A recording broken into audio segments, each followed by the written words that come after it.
kulan u dhaxeeyay ugaas xasan ugaas khaliif ugaas rooble oo ka mid ah duubabka dhaqanka Soomaaliyeed iyo odayaasha dhaqanka gobolka Hiiraan goobjoogna uu ka ahaa Kornel Cismaan Dubad oo ka mid ah mas'uuliyiinta safaaradda Jabuuti ee Soomaaliya ayaa ugaaska waxa uu kaga hadlay amniga gobolka iyo mowqifkiisa ku aadan dhismaha golaha deegaanka ee Beledweyne dhawaan laga daafuray. ugaas xasan ayaa shir jaraa'id warbaahinta u qabtay waxa uu horeyn uu kaga hadlay amniga gobolka. waxa uu sheegay ugaaska in dadka reer Hiiraan ay ku dadaaleen ka shaqaynta amniga gobolka balse markii ugu horeysay dadka reer Hiiraan ay sigteen dad jooga Beledweyne iyo meelo ka baxsan ayuu ugaaska shaaciyay inay ka shaqaynayaan in dhibaato ay ka abuuraan gobolka Hiiraan balse aysan u socon doonin. Soomaalidu waxay tiraahdeen sigtay ma nabadgelin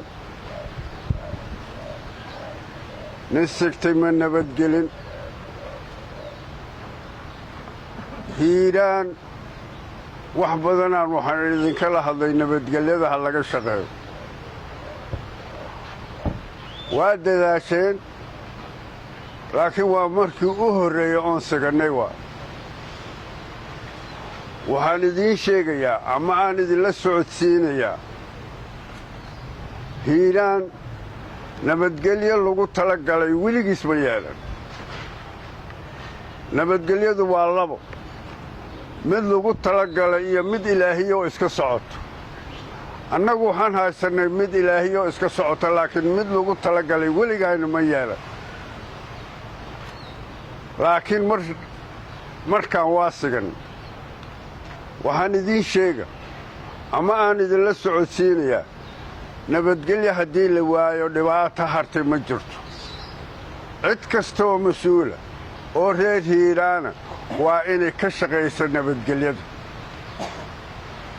dad beledkan joogo iyo dad ka baxsan ayaa waxay ka shaqaynayaan inay dhibaato ka abuuraan Hiiraan. war ninka beledkan joogo oo dhibaatada ka abuuraayo oo gurigiisii dhib gelinayo muxuu rabaa waa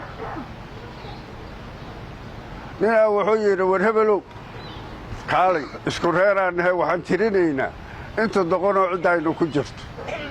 markaasuu yidhi waayah. markaasuu wuxuu yidhi adiga kowdhe. markaasuu yidhi war adiga xadii leedahay war horta waa kaa reeba kowdhe. markaasuu yidhi kow. Hiiraan waxaa ku badan dad noocaas runtaan idiin sheegaa. anigu wax aan qariya ma aqaan, wax beenana ma sheego.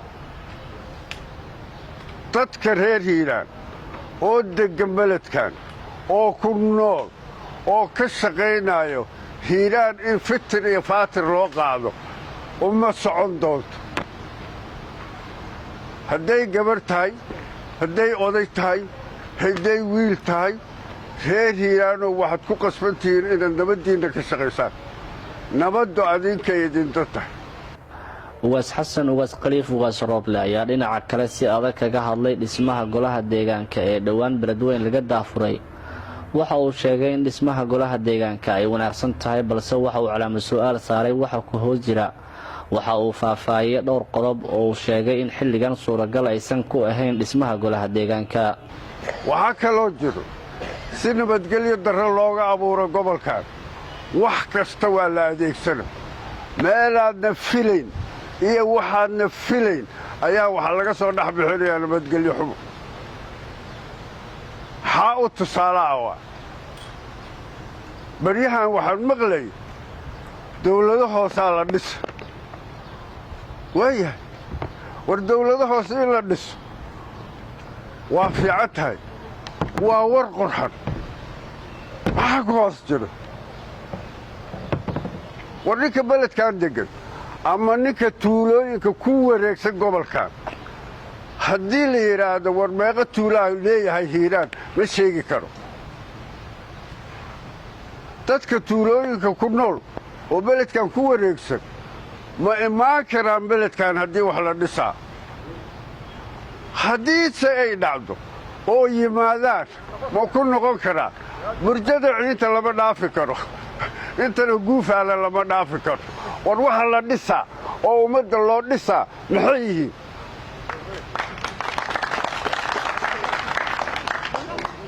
anigu ma garan wax aan gartay ma aha waxyaalaha aan idinka digaayo waa waxyaalahaas iyo wax la mida ku nooc oodna weligaa arkin oodna weligaa maqal alla samayna hadda beledkan waxaa laygu yidhi nin wajeer ka yimid aad qabaa'ilo la shirshiraa oo reer hiiraanka goobaynaayo calooley maalagada mase ummadaa wax loo sheega war calooleyaa la goobayaa dadku calool maaha ninkii wax sido waa inuu fagaaraha soo dhigo waa in ummaddu ay ka hadasho wixii aayahooda wixii ku xun wixii ku san wajeeraan ka imid beledweynaan imid tub iyo ceel ma aqaan dadka ma aqaan xuu sheega yacni waxyaalaha cajaa'ibka ah waa yahay war ninka soo diray xuu rabaa marka ninka soo diray oo waxaan soo dhis yidhi xuu rabi xuu raadinaya wuxuu raadinayay dhibaato inay ka dhacdo gobolkan oo hal subax lagu kala yaa waayahay wixii dantiinna ah adinkaa laydinka rabaa inaad garatiin oo aad tidhaahdiin maxaa noo dana maxaa nagu xun maxaa noo san dawlada hoose see loo dhis dhulku nabad miyaa maya guufaala lama dhaafi karo burjada ciintana lama dhaafi karo haye waxaa la dhisaa maxay yihiin ninkii mashruucaan waday anigu waa is aragna waxaan idhi hebelow nin dhallinyaraa oo aqoon lahaata waxaan ma wadaa haa waa yahay walaalow burjada ciintana lama dhaafi karo intana guufaala lama dhaafi karo ummadda ka shashayso oo tuulooyinka deggan oo baadiyaha deggan waxaa la dhisaa wax ma ku leeyihin wuxuu iigu jawaabay haa haddaysan imaan karin haddaysan dhacdo inuu qofu yimaado oosan ilmihiisa u noqon karin waxaa la dhisaa uma ummadday dan u yihiin mase waa u dhibaato ninkii waa ka jawaabi waay jawaab waa isii waay ninkii waxaa soo beddelay nin la wajeeraan ka imid oo beledweyne weligiis imaan oonan aqoonin war meeshaa rabta ka imaaw haddaan hadda intiinaan reer hiiraanaatiin aan idin weyddiiyo beledweyne aan joognaa beledweyne meeqa tuulow leeyahay qof sheegi kara idinkuma jiro waa laydinka rabaa subax kasta 4 saac maadaama xaaladdu ay adag tahay inaanan bartaan isugu imaanno subax kasta 4 saac si loo kala war qaato oo laysula socdo oo la yidhaahdo nabadgelyadu saaka xaggay joogtaa ma dhibaa soo kordhay ma nabadaa jirto maxamed ibraahim siyaad kalson t v beledweyne